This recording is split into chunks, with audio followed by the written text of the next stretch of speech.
Now, I'm going to talk about a group of worms that, as a whole, are termed the flukes. They'll be divided into categories depending on the area of the body that they affect, such as the urogenital tract, the liver, or the lung. So let's get right into it with our aquatic adventure at the San Francisco Ocean Park. San Francisco, because one group of the flukes we're going to talk about is Schistosoma.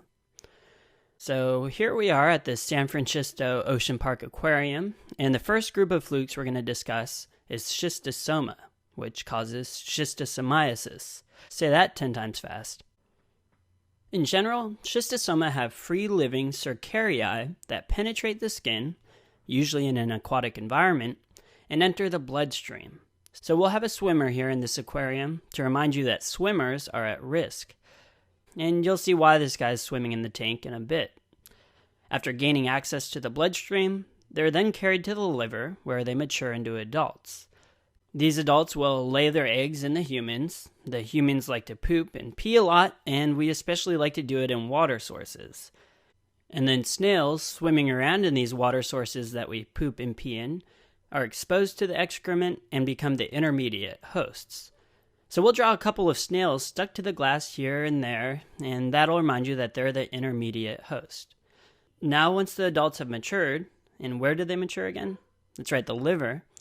They like to migrate to other parts of the body. Where they migrate depends on the type of schistosoma, of which there are 3 important ones you need to know: Mansoni, Japonicum, and Hematobium.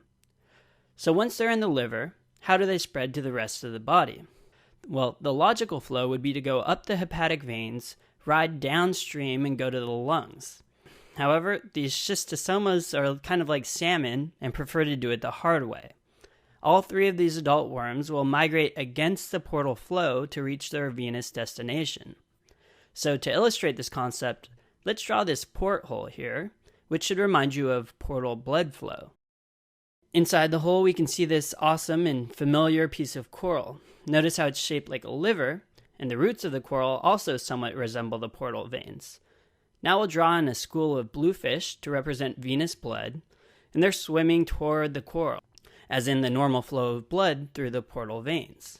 However, when infected with schistosoma, the worms move against it, and hence we'll draw in 2 red-colored fish going in the opposite direction. And these fish are oddly shaped, aren't they? Well, they're going to represent 2 of the types of schistosoma, and that's Mansoni and Japonicum, both of which cause similar symptoms. Now, the first 2 words that pop up when you hear these 2 types of schistosoma are probably Manson and Japan, right? Well, to keep things a little more PG, let's go with man and Japan. So both of these flukes like to reside primarily in mesenteric veins. Mansoni will be illustrated by this statue of Merman back here, and Japonicum will be represented by these Japanese tourists looking in. See the Japanese flag that the tourist is carrying? Okay, so we have the names, but why do the fish look so weird? Well, we tried to draw the fish similar to how the eggs of the worms look. More specifically, how the spine of the eggs look. Mansoni will have a large lateral spine, which is a buzzword. And you can see that the red fish next to the merman, and the merman himself, have big pointy dorsal fins. This will remind you that the spine comes off the side of the body, and is hence lateral. So Japonicum is almost as smooth and as round as the red sun on the Japanese flag.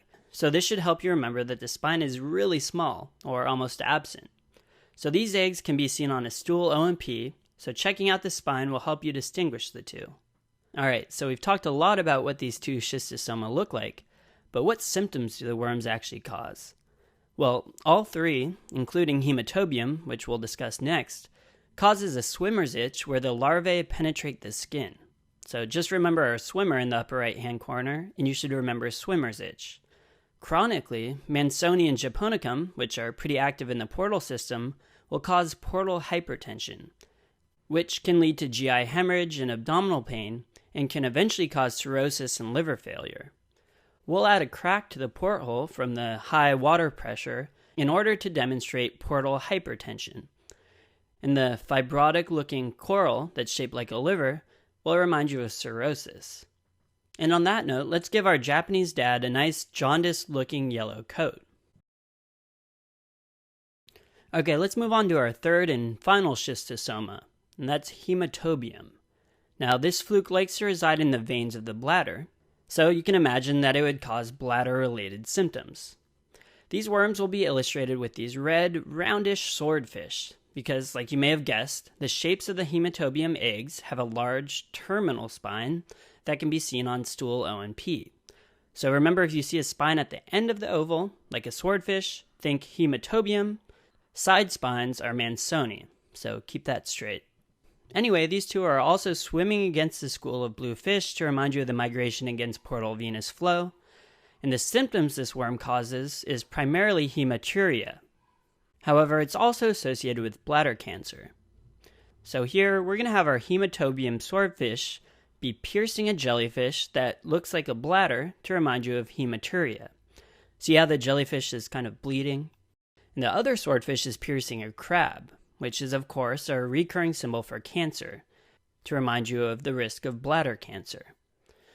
So to prevent the progression of disease to cancer, it's important to treat this as soon as possible.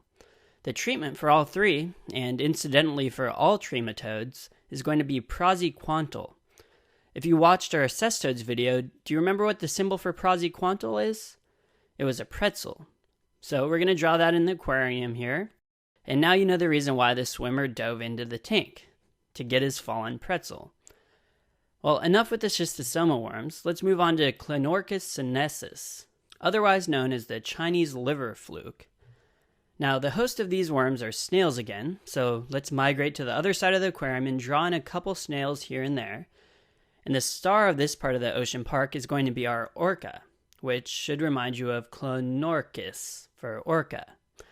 Now, these worms are transmitted from the snail host to the fish, which we humans tend to sometimes eat uncooked, like maybe in sushi. The encysted larvae in the uncooked fish will then mature inside of us and reside in our biliary system. Eventually, they'll cause biliary tract fibrosis, pigmented gallstones, and may even progress to cholangiocarcinoma. So to illustrate all of this, we're going to have seagulls represent the gallbladder.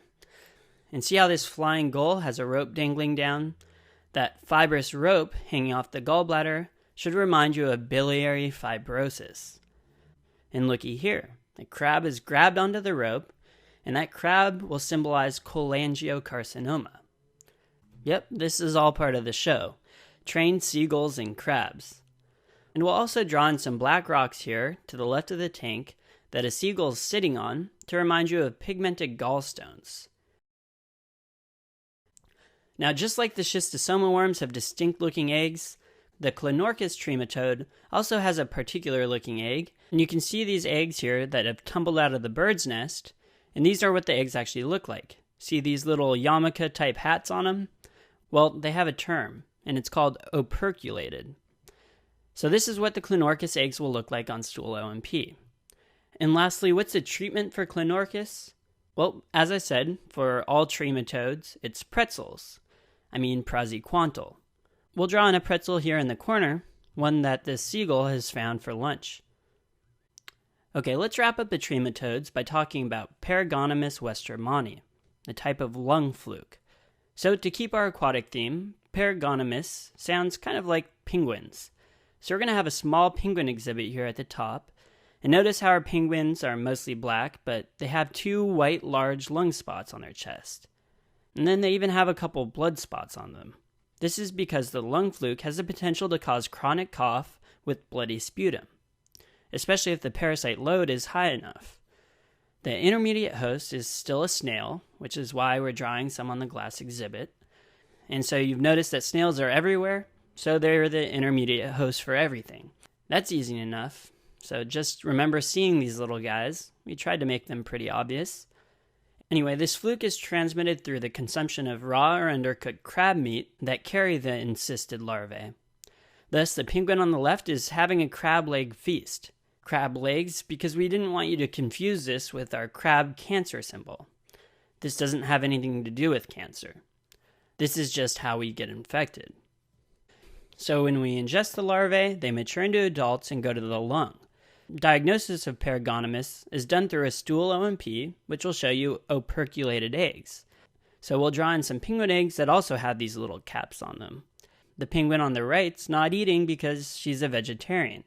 She's decided to eat a pretzel instead, which by now you must know stands for praziquantel and is used to treat paragonimists.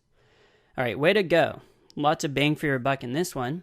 We've gone through all 3 major trematodes that you need to know, and there are a lot of similarities between the 3 different groups, right?